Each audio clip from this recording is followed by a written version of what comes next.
안녕하세요. 네, 이대서울병원 산부인과 장하균입니다. 네, 제가 오랜만에 이제 인사드린 것 같은데요. 더더군다나 어 혼자 하는 방송은 더 오랜만인 것 같습니다. 음 일단 오랜만에 인사드려서요. 되게 반가운 것 같고요. 그 오늘 주제는 어 부인암 중에서 난소암에 대한 얘기를 조금 하려고 해요. 근데 이제 이게 혼자 하다 보면 이게 항상 여러 명이서 하다가 혼자 하게 되면 이게 쪼끔 버거운 부분이 있더라고요. 그래서 좀 천천히, 네, 천천히 해야 될 것 같고요. 네, 우리 김태환 님 들어오셨는데 네, 반갑습니다. 네. 사실 어제 제 외래 오셔 가지고 어 비욘디 애청자라고 하셔 가지고 오셨더라고요. 그래서 실제로 인제 많은 분들이 비욘디를 보시고 외래를 와 주시고 또 많은 경우에 또 수술을 받고 가시는데 어쨌든 되게 감사한 마음이 들고요. 음 이제 제가 인제 오늘 혼자 준비를 하면서 '어떤 얘기를 할까?' 하다가 물론 저희가 인제 의학적인 지식을 전하고 하는 것도 물론 중요하지만 제가 항상 느끼는 거는 제가 기본적으로 비욘디에 나온 이유는 명확하거든요. 그러니까 외래나 병원에서 조금 소통을 중요시하는데 외래도 시간이 부족하고 그러다 보니 그런 것들을 조금 시청자분들하고 조금 소통을 하고 얘기를 할 수 있는 시간을 가지려고 이제 비욘디를 나오게 됐고 벌써 5년 차가 되는 것 같아요. 그래서 아마도 지금도 어 물론 이제 많이 바쁘긴 한데 바쁜 와중에도 비욘디 나와서 이렇게 얘기를 할 수 있는 거는 그런 원동력이 있지 않을까 싶습니다. 그래서 오늘도 어떤 얘기를 하면 좋을까 고민을 조금 많이 했고요. 어 참 이게 가면 갈수록 더 이 고민이 많이 되는 것 같아요. 왜냐하면 이제는 이제 비욘디에서 보시고 또 많이 와 주신 것도 감사하고 또 주변에 소개해 주셔서 오는 것도 막 감사하고 그래서 저도 인제 이대설병원에 와서 또 감사한 일이 너무 많더라고요. 근데 인제 너무 바쁘다 보니 이제 밤늦게 해지는 경우도 좀 잦고요. 그리고 인제 외래도 늦게 끝나고 수술도 늦게 끝나고 하다 보면 조금 여러모로 아쉬운 점이 있긴 하더라고요.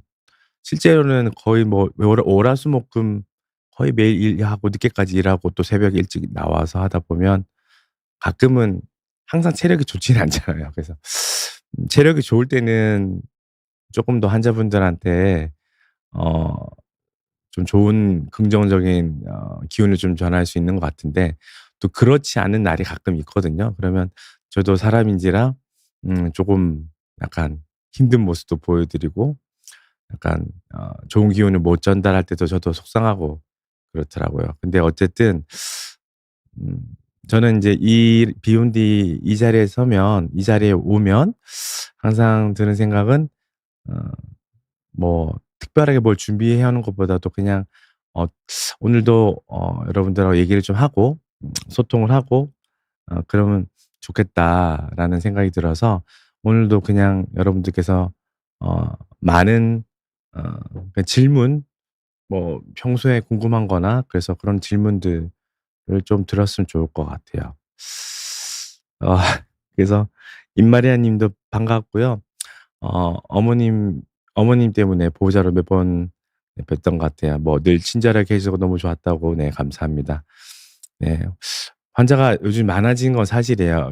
많아서 대기 시간이 좀 많이 걸려 네 유명한 건 아니고요. 근데 인제 그런 악순환이 있어요. 예를 들면 이제 앞에 환자들이 얘기가 길어지잖아요. 그러면 다음 환자들이 들어왔을 때 얼굴이 쪼끔 안 좋으세요. 그러면 제가 일단 첫째는 어 "죄송합니다."라고 얘기를 먼저 해요. 뭐 의사 입장에서 제가 꼭 죄송할 일은 아니지만 그래도 일단 그렇게 얘기하면 일단 한번 기분이 쪼끔 한 반은 쪼끔 풀리시는 것 같고 또 인제 오셔 가지고 또 한참 또 본인 얘기 들어 주고 좀 상담이 좀 길어지면 본인 얘기를 또 다 속 시원히 좀 하고 가시면 또 웃으면서 가시더라고요. 그러다 보니 또 이런 것들도 인제 이게 계속 길어지는 그런 것도 있어서 이것도 보면 우리 의사 선생님들 뭐 원장님들 교수님들의 개인 성격이나 그런 성향 차이인 것 같아요. 예 저는 약간 MBTI도 ENFP여서 그런지 모르겠지만 조금 환자분들하고 공감하려고 노력을 많이 해서 시간이 많이 걸리는 것 같아요. 물론 이게 좋은 점도 있지만 시간을 지키지 못하는 단점도 있는 것 같아요. 그래서 재밌는 거는 그런 얘기를 하거든요, 저희가. 외래에서 그 환자들은 담당 주치의 선생님이나 교수님 성향을 따라간다고. 그래서 어떤 교수님들은 그냥 외래 환자의 시간이 중요하니까 뭐 상담 이거 별로 중요하고 시간에 맞춰서 탁탁탁 칼같이 끊는 그런 것들 선호하시면 그런 환자분들도 그런 환자분들이 딱딱 오시는 것 같고 뭐 약간 저같이 쪼끔 시간이 쪼끔 이렇게 늦어지고 해도 환자분들은 약간 밖에 환자분들끼리 서로 얘기하고 막 이렇게 막 얘기하고 그런 것들도 있어요. 막 떠드시고 막 서로 모르는 분들인데도 그런 거 보면 환자분들 성향도 담당 선생님, 담당 교수님의 성향하고 비슷한 부분도 있는 것 같아요. 그래서 어쨌든 어 뭐 제가 좀 오늘 두서없이 얘기할 수는 있지만 약간 제가 무슨 강의나 무슨 뭐 그런 얘기보다도 그냥 평소에 제가 느꼈던 거 그리고 실제로 제가 환자분들이 뭐가 궁금할까 싶어서 많은 분들은 아니지만 저한테 조금 오랫동안 항암 치료했던 분하고 또 최근에 큰 수술을 받았던 분한테 좀 이렇게 뭐가 궁금한지 조금 적어 달라고 했었거든요. 그래서 근데 제가 인제 그 질문지를 받고 좀 빵 터졌죠. 왜냐하면 글을 엄청 많이 쓰시더라고요. 그래서 뭐 어쨌든 뭐 처음에는 뭐 "감사하다." 이런 얘기도 있긴 한데 제가 그 글을 보면서 질문이 너무 많아서 '야 이게 환자분들은 이렇게 어 많은 궁금한 것들이 있는데 실제로 그런 궁금한 것들을 너무 많이 해소 못 하고 그냥 지나가거나 혹은 그런 궁금한 거를 인터넷이나 뭐 이런 이제 물어보고 지나가는 게 아닐까.'라는 그런 생각도 좀 드는 것 같아요. 그래서 조금 더 환자분들하고 좀 소통을 많이 하고 회진 돌 때도 좀 적극적으로 물어보고 또 적극적으로 대답을 좀 해 드려야겠다라는 생각이 들긴 하는데 하여튼 더 노력을 해 보도록 하겠습니다. 어쨌든 오영도 님도 네 반갑고요. 뭐 피로가 많이 쌓인 상태에도 네 이렇게 "방송해 주셔서 고맙다."라고 하셔서 저 또한 감사합니다. 그 사실 그런 얘기가 있잖아요. 예를 들면 어 저희가 인제 방송을 하는 거니까 방송하는 입장에서는 이 방송을 봐주는 시청자분들이 있으니까 이렇게 비욘디도 잘 되고 더더욱 발전하고 이런 것 같아요. 저희도 마찬가지겠죠. 저희는 일단 어쨌든 이 자리는 우리 국내 최초 라이브 의학 채널인 비욘디의 라이브 방송이니까 그런 것 같고 제가 인제 뭐 존경하는 은사님 중에 한 분이 그런 얘기를 항상 하셨어요. "환자분들이 나를 많이 가르쳐 주고 환자를 통해서 많이 배운다."라는 말씀을 항상 많이 하셨는데 그게 참 맞는 말씀인 것 같아요. 그래서 어 실제로 환자분들이 많은 것들을 질문해 주시고 실제로 저희가 그 질문에서 다 일일이 다 대답을 못하는 것도 있거든요. 실제로는 아는 것도 있겠지만 실제로는 모르는 것도 있거든요. 이거를 그래서 대부분 이렇게 얘기를 많이 하죠. "아 그거는 스트레스를 받아서 그래요." 아니면 뭐 유전적으로 그럴 수도 있죠. 뭐 그래서 뭐 어쨌든 스트레스 얘기를 많이 한다는 얘기는 어찌 보면 그 부분이 쪼끔 애매한 부분도 있고 혹은 저희가 의사지만 다 알 수 있는 부분이 없기 때문에 좀 설명하기 어려운 경우는 그렇게 넘어가는 것도 같아요. 그래서 어쨌든 여러 질문해 주시고 이런 것들을 이것저것 적극적으로 물어봐 주시는 게 저는 감사한 거고, 사실 제가 인제 어느 정도 수술적인 술기 물론 계속 많이 계속 발전해야겠지만 어느 정도 자신감 있고 어느 정도는 많이 올라왔다 생각을 하지만, 그래도 계속 노력을 할 수밖에 없는 것 같아요. 왜냐하면 실제로 제가 느끼기에 제가 스스로 '너무 잘한다.' 막 이런 자신감이 차 있겠지만, 있을 때도 있지만, 실제로 다른 분들이 수술하는 걸 보고 그런 걸 보면 '아 내가 많이 부족하구나.'라는 생각을 하는 것도 많이 있는 건 사실이거든요. 사실 저희가 인제 의사들끼리는 이런 정보를 교류하는 게 보통 학회에서 보통 많이 교류를 하잖아요. 그래서 다른 분들이 자기가 하는 수술 그런 영상들이나 그런 데이터들을 보여줬을 때 '이 저런 분들은 저렇게도 수술하는구나.' 이런 것도 있고, 저도 인제 학회에서 발표하게 되면 제가 하는 이제 수술을 또 보여 드려야 되잖아요. 그러면 물론 그중에서 가장 잘 나온 영상을 좀 고르기도 하고 그렇게 노력하는데, 그러면서 또 내가 또 인제 수술할 때 보는 거와 수술했던 녹화했던 영상을 다시 편집하면서 보면 또 많이 부끄러울 때가 많이 있는 것 같아요. 어쨌든 의사들도 어 계속 지속적으로 발전하려고 노력해야 되고, 또 공부하려고 노력해야 되는 것들이 되게 중요한 것 같습니다. 아무튼 사설이 좀 길었지만, 사실은 오늘은 뭐 이런 부인암 종양 표지자 검사 이해 이런 좀 어렵고 딱딱한 이야기보다는 그냥 좀 얘기를 하고 그런 사설이 긴 시간이 되기를 좀 오히려 바라고 있습니다. 어쨌든 제가 오늘의 주제를 잡은 이런 부인암 종양 표지자라는 검사를 아시는 분들도 있고, 뭐 조금 '이게 뭐지?' 이런 분들도 있을 거예요. 근데 실제로는 우리가 그냥 암 수치라고 생각하면 좀 편할 것 같아요. 무슨 암이든 간에 관련된 피 검사로 통한 암 수치는 있거든요. 그중에서 이제 부인암에서는 특히 난소암이 이런 수치가 여러 가지가 있고, 실제 외래를 보면 어 이제 개인 병원에서 어떤 뭐 CA-125 검사를 했거나 로마라는 테스트를 해서 난소암 고위험군인데 엄청 걱정스러운 얼굴로 오시는 분들이 꽤 많이 있습니다. 그래서 그런 경우는 대부분 괜찮은 경우들이 더 많거든요. 그래서 이거는 생각보다 많이 걱정한 것에 비해서 괜찮은데 조금 설명을 드리고 이해를 시키면 조금 도움이 되지 않을까 그런 생각이 들고요.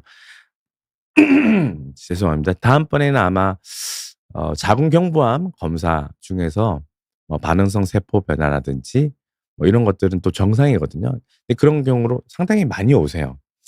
그러면서 엄청 제가 본인이 암인지 암에 걸렸는지 걱정을 많이 하고 오시는데, 그래서 인제 실제로 많은 환자분들이 오시는 경우, 또 그렇게 오실 때 환자분들이 어쨌든 너무 이렇게 걱정하시는 그런 포인트들이 있는 것 같아서, 그런 부분들을 좀 안심시킬 수 있는 부분들을 제가 이제 당분간 올해는 나오면서 말씀드리고 좀 안심도 시켜 드리고 소통을 좀 하는 시간을 가지려고 생각을 하고 있습니다.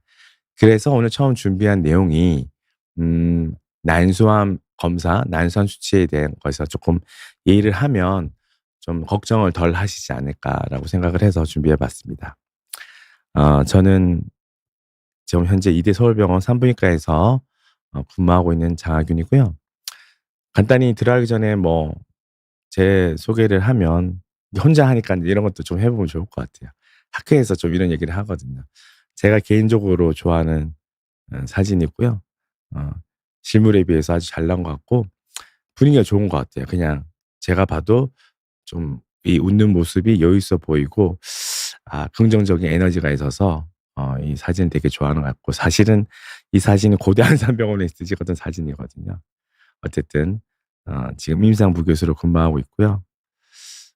저는 이제 딸 3 명이 있고 제 가족과 예전에 인제 2000 이게 2023 년에 한국에서 세계 부인암 종양학회 부인 종양학회가 열렸는데, 그 당시에 왔던 미국에서 왔던 매튜 포웰, 지금은 미국 부인 종양학회 회장이죠. 지금 이달부터. 그 전전 회장이었던 안젤레스 시코드, 그다음에 바브나 포투리, 이렇게 3 명이 되게 친한 친구분이신데 저희 집에 한번 어쨌든 저희가 초대해서 집 앞에 식사하고 저희 집에 한번 놀러 왔던 기억이 있어서 제가 되게 개인적으로는 좋아하는 사랑하는 사진이고 또 저희 애들이 너무 애들을 이뻐해 줘 가지고 너무 감사하게 생각하고 있습니다. 뭐 제가 또 최근에 가장 관심 있는 수술은 단위공 로봇인 것 같아요. 그러니까 저는 이제 부인암 환자를 수술하는 거를 되게 개인적으로 수술을 좋아하기 때문에 수술을 열심히 하려고 하고 또 그렇게 노력을 많이 하는데 실은 제가 국립암센터에서 임상 스텝으로 있으면서 그 난소암의 대가이신 이제 박상윤 교수님 뭐 이하 임영철 교수님 등 또 이렇게 많이 수술하는 걸 많이 배웠었거든요. 그러면서 큰 수술하는 거에 대해서 '아 열심히 해야겠다.' 이런 생각을 했지만 또 한편으로는 아까도 말씀드렸지만 환자분들이 오시는 환자분이 인제 저는 인제 뭐 암 환자분도 뭐 물론 많이 계시지만 더 많은 분들이 이제 근종이 있거나 자궁 성근증이 있거나 난소에 양성 종양이 있거나 기형종이 있고 이런 분들이 더 많이 오시는 게 사실이거든요. 그래서 이제 최근에는 이제 근종 수술을 하다 보니 제일 많이 하는 수술은 단위공 로봇으로 근종 절제술이나 자궁 절제술을 많이 하는 것 같아요. 특히 근종이 큰 거나 아니면 거대 자궁으로 다른 곳에서 쪼끔 이제 개복을 하자고 하는 것들을 제가 쪼금 오래 시간이 걸리지만 그래도 단위공 로봇으로 끝내는 경우들이 있다 보니 그래서 좀 많이 오시는 것 같아서 수술이 쪼끔 길어져서 힘든 부분이 있지만 그래도 약간 의사로서 배꼽에 구멍을 하나 뚫고 저렇게 큰 자궁이나 자궁의 근종을 잘 해결해서 환자분들이 만족했을 때 개인적인 느끼는 기쁨은 큰 것 같습니다. 그래서 최근에는 수술의 한 80% 정도를 단위공 로봇으로 하고 있고 이제는 많은 분들이 그냥 이제 이런 수술을 알고 이런 수술을 받으러 오시는 것 같아요. 그래서 예전에는 뭐 로봇 수술 설명을 많이 했었는데 최근엔 이미 많은 것을 알고 오셔 가지고 그런 부분에서 시간이 쪼끔 덜 들인 것 같습니다. 이대서울병원은 뭐 슬기로운 의사 생활로 잘 알려져 있고 작년에는 중증외상센터 로 이제 촬영지를 했던 메인 병원 촬영지였죠. 그래서 뭐 와 보신 분도 계시고 아니신 분도 계시겠지만 한번 기회가 되시면 한번 오시면 그래도 2019 년에 오픈한 병원이기 때문에 새 병원이어서 나름 쪼끔 힐링할 수 있는 그런 공간이 되지 않을까 싶습니다. 일단 저희 병원은 로봇 수술센터가 아주 유명하고 그중에서 단일공 로봇 수술센터가 우리나라에서 뭐 가장 많이 하는 곳 중에 하나고 전 세계적으로 또 가장 유명한 곳 중에 하나입니다. 특히 문혜선 센터장님이 우리 SP 로봇 수술하시는데 대가이시죠, 대가. 전 세계적으로 가장 많이 하셨고 또 저희 산부인과 주임 교수님께서 또 병원장을 맡고 계셔 가지고 어쨌든 이대 서울병원이 로봇 수술로 쪼끔 많이 하고 있고 산부인과뿐만 아니라 비뇨기과나 외과 협진 수술도 대부분 이렇게 단위공 로봇 수술할 수 있다는 거에 대해서 여러 교수님께 감사드리고 있고요. 또 하나는 이제 이대 엄마 아기 병원이라고 생소한 분도 계시겠는데 이런 어 모자 병원이라고 하죠. 이런 네이밍을 해서 또 우리 박미애 초대 산부인과 병원장님께서 또 이렇게 저희 엄마 아기 병원을 잘 끌고 있어서 좋긴 한데 불만이 너무 많아서 네. 불만이 너무 많다는 점도 있습니다. 어쨌든 이런 이대 서울병원이 여러 다각도로 열심히 하고 있다라는 것을 좀 알고 이해해 줬으면 감사하겠습니다. 오늘 말씀드릴 내용은 종요한 표주자가 어떤 종류가 있고 어떤 의미가 있는지 이게 제일 중요할 것 같아요. 그리고 실제로 제가 인제 난소 종양, 난소암 환자 케이스를 좀 가지고 왔는데 이게 인제 이거를 가지고 온 이유는 이렇게 인제 생각보다 난소 종양으로 오는 경우는 플랜 A, 플랜 B, 플랜 C 이렇게 좀 다양한 접근을 해야 되고 항상 예측할 수 없는 경우도 발생할 수 있어서 참 지금도 많은 환자를 보고 있지만 아직도 어렵고 정답이 없어서 계속 고민되고 노력해야 될 부분이지 않을까 싶어요. 그래서 케이스도 같이 좀 얘기를 하면 좋을 것 같아요. 어 뭐 질문들이 쪼끔 있는데 어쨌든 뭐 "식탐 많은 콧물 여왕님 반갑습니다." 네. 그리고 뭐 또 우리 클라라님, 클라라8293님 반갑고요. 또 크라상 Z6S 님도 반갑고요. 5501KMA 님도 반갑습니다. 뭐 질문들이 쪼금 있어서 간단하게 제가 아는 범위에서 말씀드릴게요.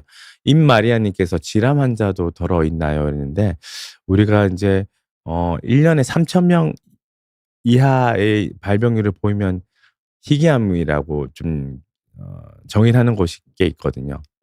그래서 음 자 난소 자궁 내막암이 한 3,000 중반 쪼끔 더 되고요. 그다음에 난소암이 3,000 초중반, 자궁경부암이 3,000 초반이니까 세암을 부위만 합치면 한 10,000명 정도 1 년에 발생하는데 드물죠. 근데 질암은 너무 드물어서 그중에 한 10분의 1 정도. 정확한 데이터는 아니지만 제가 최근에 질암과 외음부암에 대해서 빅데이터 분석을 좀 했고 관련된 논문을 좀 쓰고 있는 것도 있는데 그 기억에 의하면 1 년에 한 150 명에서 200명 정도였던 것 같아요. 외음부암이 쪼끔 더 많긴 한데요. 그 정도로 드문 예 암인 것 같습니다. 네. 그래서 되게 드물다 있고 그래서 사실은 다다음 주에 네 질암인 환자분들이 수술하는 지금 케이스도 하나 있긴 하네요, 그러다 보니. 네 근데 이런 경우는 제 개인적으로는 1 년에 뭐 1 분, 2분 정도, 많으면 3분 정도 있는 것 같아서 많지는 않은 것 같습니다. 요즘에는 원래 예전에 자궁경부암이 가장 흔했었거든요. 근데 인제 자궁경부암 음 이 너무 인제 유병률이 인제 떨어지고 있어서 뭐 그 이유는 여러 가지고 있겠지만 선별 검사, 자궁경부암 세포 검사에서 미리 빨리 발견돼서 암으로 가는 경우를 가기 전에 미리 좀 빨리 발견된다. 그리고 인유두종 바이러스 이게 원인이잖아요. 그 자궁경부암 예방 백신, 인유두종 바이러스 백신은 인제 요즘에는 국가 암 백신으로도 맞기도 하는데 이런 것들 접종을 통해서 암 유병률도 떨어지는 것 같아요. 그래서 어쨌든 자궁경부암도 요즘에는 많이 줄어들고 있는 현실인 것 같습니다. 크라상 님께서 자궁 성근종이 있는데요. 타이트한 바지를 입으면 가끔 부정출혈이 쪼금 보여요. 부정출혈은 성근종에 인한 주 증상일 수 있죠. 생리양이 많아질 수 있고 생리통도 많아질 수 있기 때문에 이 부정출혈도 자궁성근증, 자궁성근종에 의한 증상일 수 있죠. 실제로 인제 자궁근종이 쪼끔 더 많고 자궁성근증이나 성근종도 꽤 많거든요. 거기엔 자궁내막증까지. 실제 증상은 자궁성근증이나 자궁내막증이 쪼끔 더 많이 있는 것 같아요. 생리통 심하고 자궁성근증은 생리통 심한 것도 있지만 생리양도 많고 그래서 가끔은 인제 어 하혈을 생리양이 너무 많아 가지고 빈혈이 심해서 응급실로 오신 경우도 가끔 많이 있습니다. 그래서 이런 경우는 되게 주의해서 봐야 될 것 같고요. 근종은 정말 많은데 근종은 크기도 다양하고 개수도 다양하잖아요. 그래서 또 크기에 비례하진 않는 그런 질환이어서 더 다양하지만 오히려 증상은 쪼금 덜한 편인 것 같아요. 네. 그리고 5501 님께서 60세 여자분이시고 5년 전에 자궁내막증 아마 자궁내막 증식증이겠죠? 자궁내막 증식증으로 자궁 적출술과 한쪽의 난소 난간 적출술을 했습니다. 나 한쪽 남은 부분의 난소의 난소암과 자궁경부암 검진 얼마만큼씩 해야 할까요?"라고 질문 주셨는데 일단은 뭐 우리가 인제 난소암의 스크리닝 검사는 없는데 보통 그때 폐경을 안 하셨나 보죠. 보통은 이제 폐경하신 분들은 예방적 목적으로 양쪽 난소 나팔관 절제하는 게 요즘 트렌드고 한쪽 남아 있는 난소암은 이제 최소한 1 년에 한 번씩은 초음파를 통해서 우리가 이상이 없는지 확인하면 좋을 것 같고요. 자궁경부암 검진은 어쨌든 자궁이 없는 상태이시잖아요. 그래서 우리가 자궁경부암 검사를 할 때는 자궁경부암이나 자궁경부 이형성증으로 자궁을 적출 혹은 자궁을 절제한 경우는 최소 1 년에 한 번 정도를 검진하라고 하지만 혹은 뭐 이제 암이면 더 자주 하겠죠, 최소 6 개월마다. 그러지 않고 자궁근종이나 성근종을 하는 경우는 굳이 자궁경부암 검사를 하지 않으셔도 됩니다. 음. 왜냐면 그런 이유로 하진 않았기 때문에요.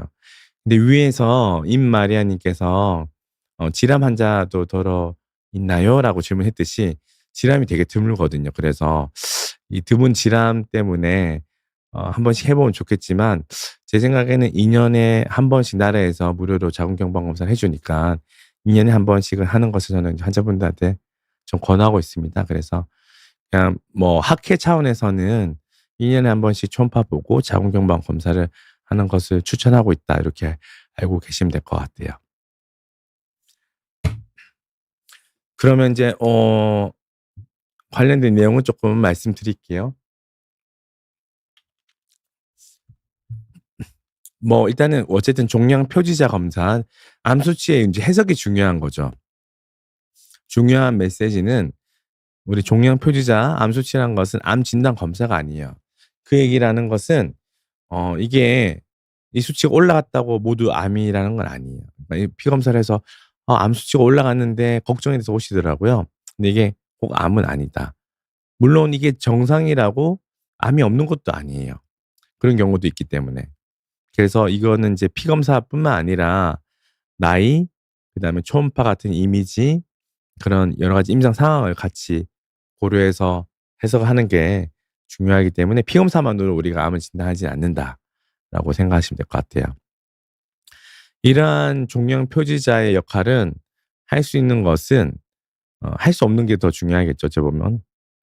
조기 진단, 단독 진단, 스크리닝은 할 수 있는 게 아닙니다 이걸로. 하지만 우리가 암 환자에 있어서 치료를 할 때 이 치료가 잘 되고 있냐 안 되고 있냐 같은 치료 반응 평가 혹은 의료 판단을 보조할 때 추적 관찰할 때 약간 의미가 있는 것 같아요. 그래서 예를 들면 음 암 환자분들이 수술하거나 인제 뭐 수술하고 항암 치료하거나 방사선 치료하고 나서 이제 치료가 종료되고 나서 우리가 5 년이라는 시간이 지나야지 완치 판정을 드리거든요.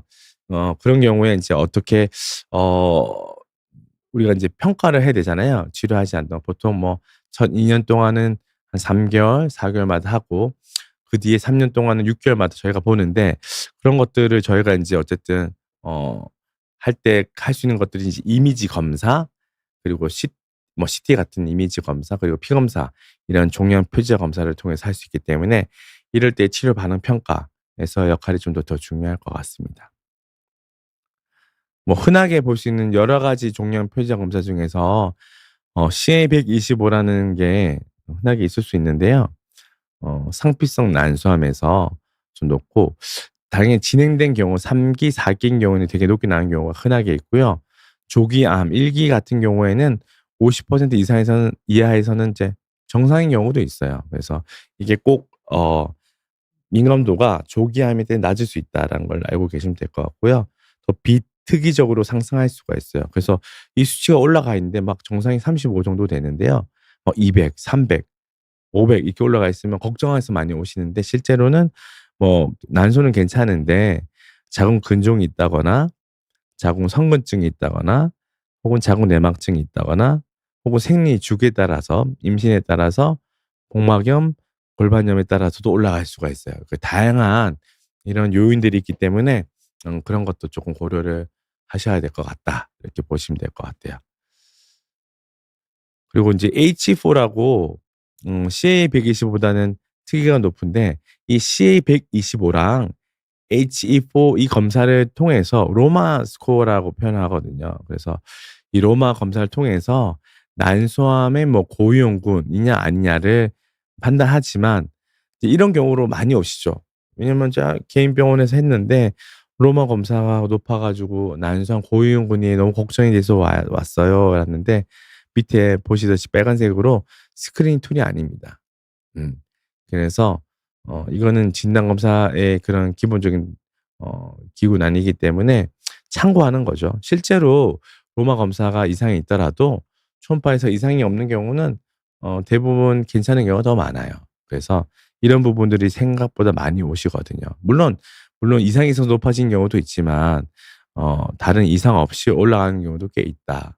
그래서 아까 같은 그런 여러 가지 요인에 있어서 그렇게 보일 수 있는 것 같아요. 그래서 많은 분들이 예 로마 검사에서 고형군으로 오기 때문에 그게 그 검사만으로 다 진단되는 건 아니다. 스크린 검사도 아니고 우리가 초음파나 CT 같은 이미지를 통하고 그다음에 나이, 또 폐경 여부, 보통 평균 폐경 나이가 50 세거든요. 폐경이 됐냐 안 됐냐. 그러니까 이게 50세 이후에 높으면 좀 더 안 좋겠죠. 뭐 그런 것들을 고민해 봐야 될 것 같습니다. 젊은 분들 뭐 30대 40대 분들인데 폐경 전 여성에서 로마 검사는 높고 어 생리를 하시는데 뭐 초음파에 특별한 거 없다. 누렇게 나오는 경우도 왕왕 있거든요. 그런 경우는 괜찮을 수 있다라고 좀 이해하시면 좋을 것 같아요. 그래서 로마는 한계가 많습니다. 로마 검사는 전제 조건은 난소에 혹이 있어야 되고요. 초음파 소견이 반영되지 않아요. 그래서 뭐 음성 예측률은 뛰어나지만 아니라고 할 수는 있지만 있다라고 할 수는 이런 양성 예측률은 뛰어나지 않아요. 단순히 올라갔다고 했는데 수치가 초음파상에서 난소에 낭종이 없거나 양성 낭종이 의심된다면 임상적 의미가 크지 않을 수 있어요. 이렇게 한계가 많다라는 게 대부분이다. 더 많다. 근데 이런 상승에도 불구하고 초음파상에서 악성 소견이 암이 의심되지 않으면 양성 질환이 가장 많고요. 그다음에 경계성 종양, 드물게 난소암이 있다라고 보시면 될 것 같습니다. 그리고 또 하나 또 말씀드리고 싶은 거는 이 양성과 악성에 대한 것을 조금 이제 혼돈해 하시는 분들이 많더라고요. 저희 이제 의료진들은 보통 암은 악성이라는 표현을 쓰거든요. 악성. 양성은 떼면 그만인 그런 종양이기 때문에 수술 쪽으로 절제하거나 하는 건 암은 아니기 때문에 그래서 암은 악성이고 암이 아닌 거를 양성이라고 표현을 하기 때문에 거꾸로 알고 계신 분도 있더라고요.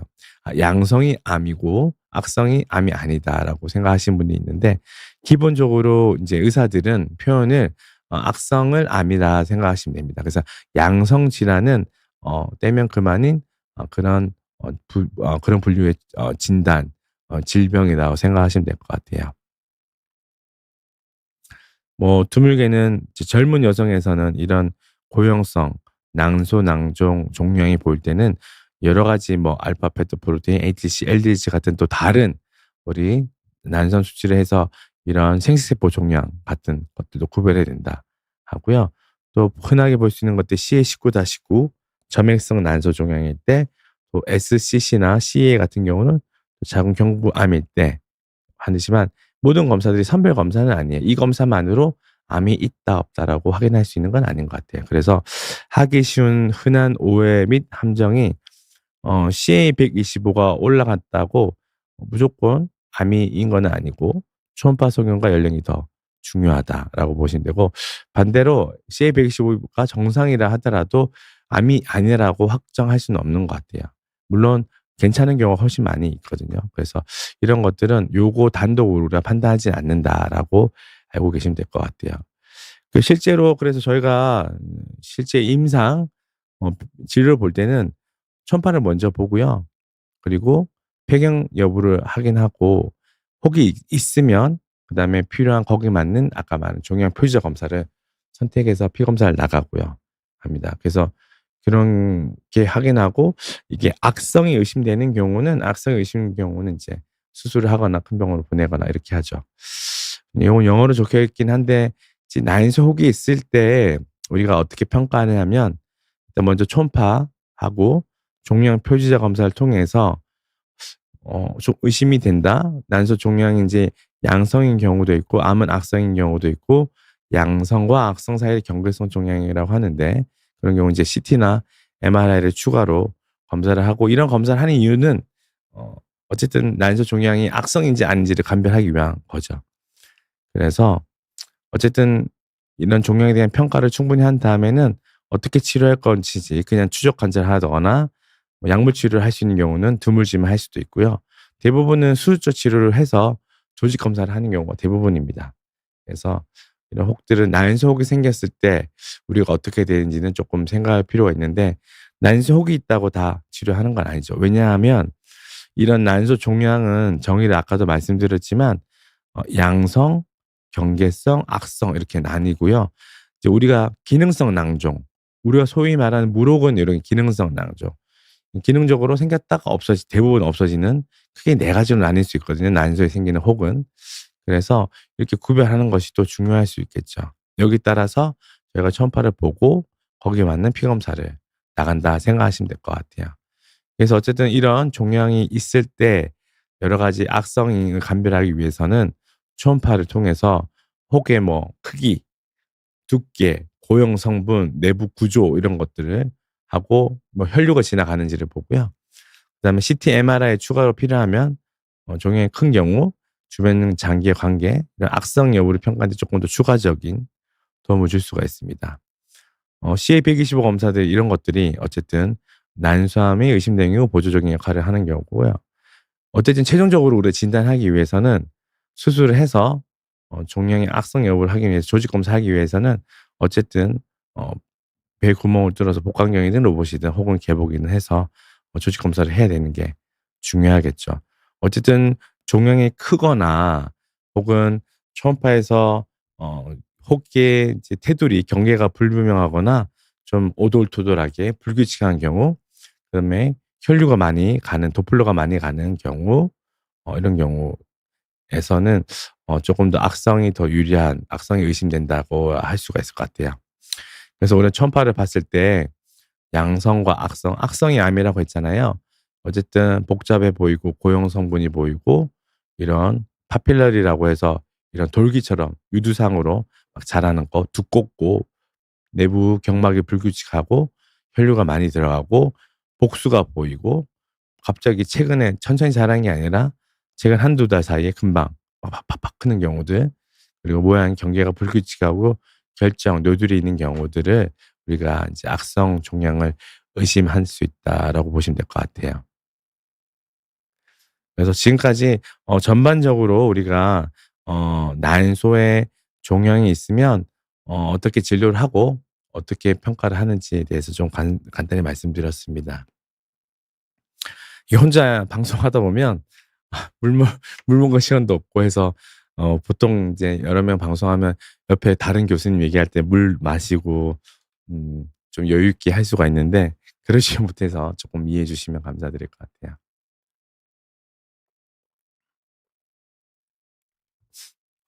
그동안 또 질문이 조금 추가로 있어서요.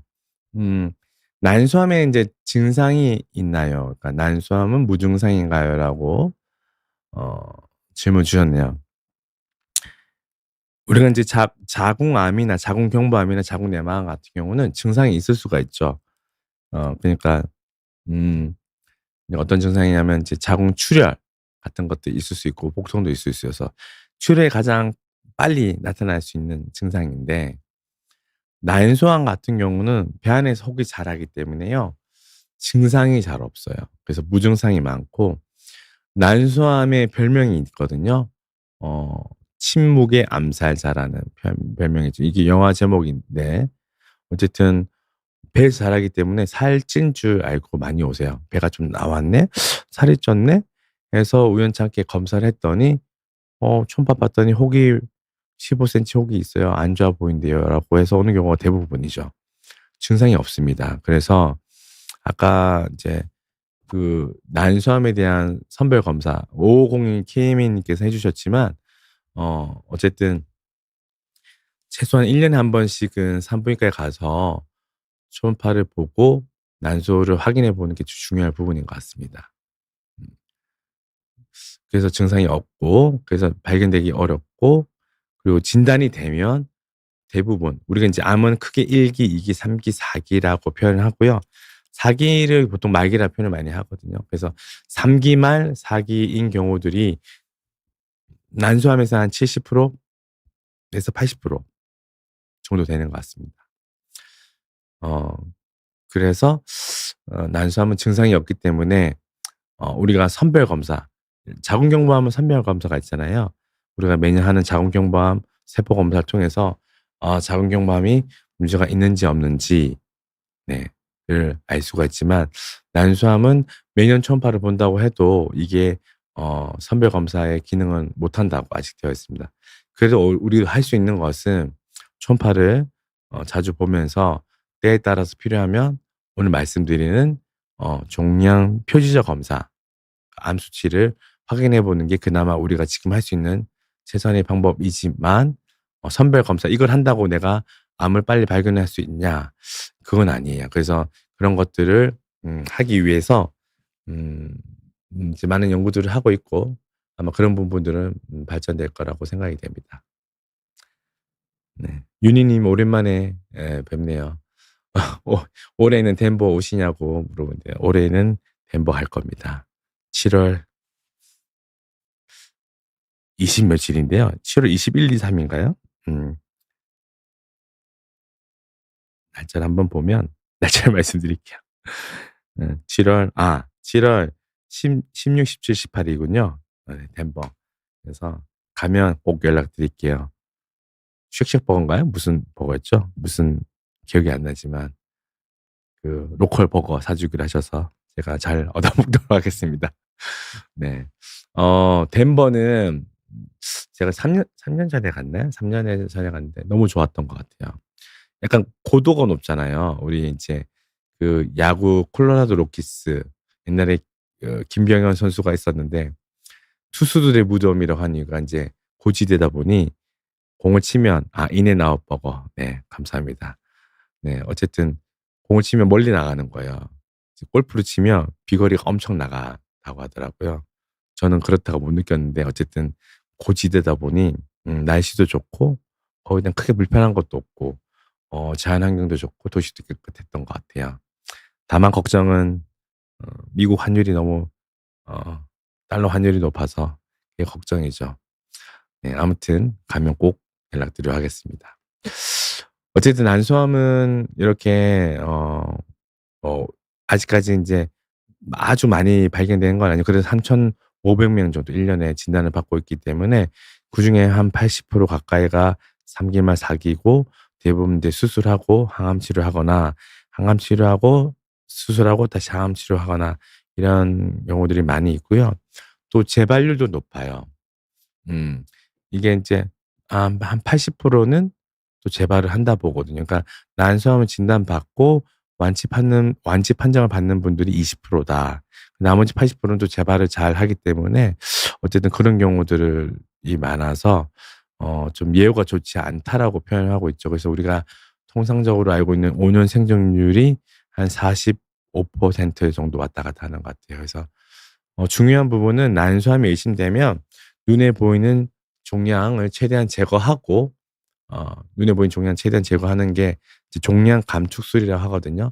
그런 수술적인 노력 부분이 되게 중요하거든요. 그래서 그런 노력을 많이 한 분들이 많이 계시죠. 실제로 난소암에 대해서 여러 존경하시는 분들 교수님들이 몇 분 계시는데 그런 노력을 뭐 수술 시간에 뭐 10 시간 이상씩 하면서 특히 또 저희 산부인과뿐만 아니라 다양한 외과 교수님들이 들어오셔 가지고 협진해 주셔 가지고 그렇게 해서 환자분들 치료 위해서 노력을 많이 하고 있다라고 알고 계시면 될 것 같아요.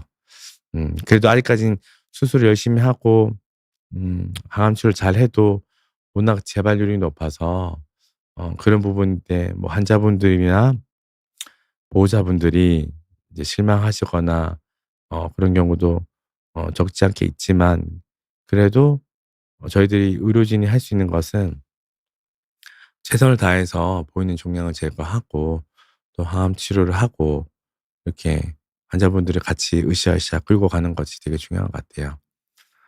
저희 인제 대부분의 암 환자분들은 당연히 난소 환자분들이 제일 많이 계시고 난소 환자분들 인제 수술하고 뭐 완치 판정된 분도 계시지만 재발해서 약을 2 차, 3 차, 4차 항암하시는 분들도 계시고 뭐 또 이제 하늘나라로 가신 분들도 계시고 뭐 이렇게 다양하게 계시는데 워낙 오랫동안 이제 투병 생활을 같이 하잖아요. 예.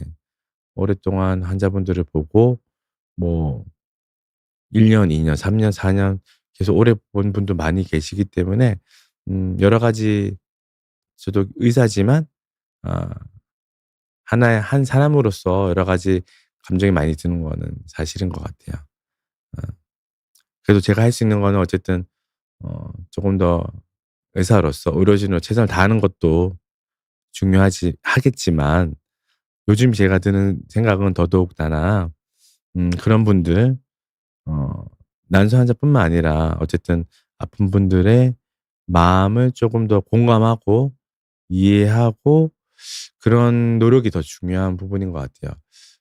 실제로 몸이 아파서 병원에 왔는데 오히려 뭐 병원 분위기나 뭐 의료진이나 이런 것들 말에 의해서 마음의 상처를 받는 경우도 꽤 많이 있는 것 같아요. 저도 그런 부분들은 제가 보호자일 때 저도 느껴지더라고요. 그래서 '아 이런 부분들은 생각보다 우리가 노력을 더욱더 많이 해야겠구나.'라는 생각이 들고 또 실제로 제가 뭐 환자분들을 보고 있지만 환자분들 제가 뭐 하루 종일 같이 보고 있는 것도 아니잖아요. 그래서 하루에 잠깐 1 분, 2분 뭐 길면 5분 이렇게 잠깐 보고 지나가는 거기 때문에 그 짧은 순간이라도 그분들은 저를 하루 종일 기다리고 있었을 거고 그 저는 물론 피곤한 상태로 가겠지만 그래도 제가 조금 더 따뜻하게 웃으면서 얘기도 들어 주고 공감해 줘야 되지 않을까 그런 생각이 듭니다. 솔직히 그러면서 아까 서두에 말씀드린 제 한 의사님께서 하신 "의사는 환자분들을 통해서 많이 배우고 성장한다."라는 말씀이 계속 귀에 남더라고요. 최근에 더 그런 것 같습니다. 그래서 이런 이 환자분들이 저를 필요해서 왔지만 저는 이런 환자분들을 통해서 제가 의사로서 한 단계 더 성장하고 그 같은 우리 동반자로서 그런 마음을 가지고 어 마음의 상처가 되지 않게 마음이 조금 더 따뜻할 수 있게 치료를 좀 잘 받을 수 있게 그런 노력을 해야 된다는 생각이 많이 드는 것 같습니다. 그래서 오늘 제가 이 부인 종양 표지자 검사 암 수치를 들고 온 이유는 첫 번째는 많은 분들이 걱정해서 많이 오는 경우들이 많이 있고요. 그래서 너무 걱정하지 말라는 의미로 가져왔고 또 실제로 두 번째는 많은 암 환자분들뿐만 아니라 많은 환자분들이 이제 같이 와서 치료받고 수술받고 혹은 약물 치료하고 외래 오시고 이런 과정을 일련의 과정을 많이 겪는데 그런 부분에서 우리가 의사 의사나 간호사, 어르신들이 음 조금 더 내 가족이라는 생각을 이라는 마음으로 더 따뜻하게 해야 되지 않을까 싶긴 한데요. 음 계속 끊임없이 노력해야 되는 것 같아요. 현실적으로는 그런 것들이 어려운 부분이 사실 많은 것도 사실이거든요. 그래서 저라도 정말 짧지만 뵈면 웃을 수 있고 우리 하이파이브 할 수 있고 어 힘든 과정에서도 웃을 수 있는 우리가 웃음을 꽃필 수 있는 그런 분위기가 분위기를 만드는 게 되게 중요하다고 생각이 듭니다. 그래서 오늘 제가 시청자분들한테 오늘 말씀드리고 싶은 내용은 이런 분위기인 것 같아요. 그래서 앞으로도 저도 계속 노력해야 될 것 같고 음 많이 부족하지만 그래도 그 부족함을 알고 부족함을 인정하고 더 노력할 때 그래도 쪼끔이나마 더 따뜻한 우리 병원 분위기를 만들 수 있고 또 환자분들이 조금이나마 더 따뜻하게 치료에 전념할 수 있지 않을까라는 생각이 듭니다. 서두에 비해서 분위기가 좀 많이 어두워진 것 같은데요. 어쨌든 지금도 병마와 싸우고 계신 분들이 많이 계세요. 그래서 그분들한테 어쨌든 기운 내라고 힘내라고 말씀 좀 드리고 싶고요. 또 여기서 보신 시청자분들께서도 우리도 끝까지 잘 할 수 있도록 서로 힘내고 화이팅 했으면 좋겠습니다. 어 질문이 하나 더 있어 가지고 클라라 님께서 "난소암 유전되나요?" 당연히 유전되고요. 유전력은 꽤 높아요. 우리가 한 상피성 난소암은 50% 까지 유전력이 있다고 보고 있습니다. 흔한 암인 브라카 1, 2 유전자는 한 20에서 25% 까지 있으니까 유방암 난소암이 가족이 있다, 한두 명 있다 하면 두 명 있다 하면 유전적인 것도 검사를 좀 해 보시는 게 좋을 것 같고요. 난소암과 자궁근종이 같이 발견되면 난소암인 경우는 자궁 절제술을 항상 자궁 척추를 하거든요. 그러니까 난소암인 경우는 당연히 해야 될 거고요.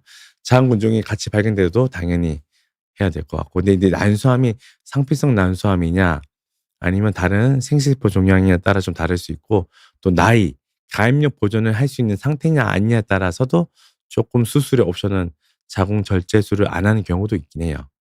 그런 것들은 조금 케이스 바이 케이스로 좀 달라질 수 있다라고 알고 계시면 될 것 같아요. 가입력 보존의 여성에서는 조금 다른 방법이 있을 수 있다. 이렇게 이해하시면 좋을 것 같습니다.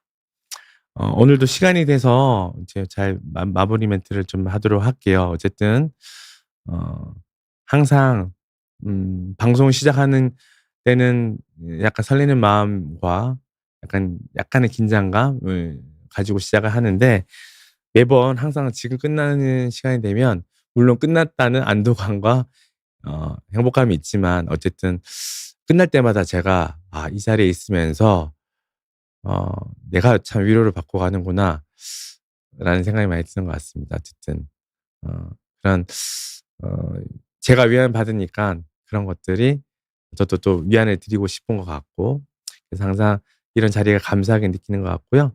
다음에도 좀 좋은 어 얘기를 할 수 있는 그런 자리를 또 가지고 오도록 하겠습니다. 각자의 위치에서 서로 열심히 하고 화이팅 했으면 좋겠습니다. 오늘도 경청해 주셔서 감사드립니다.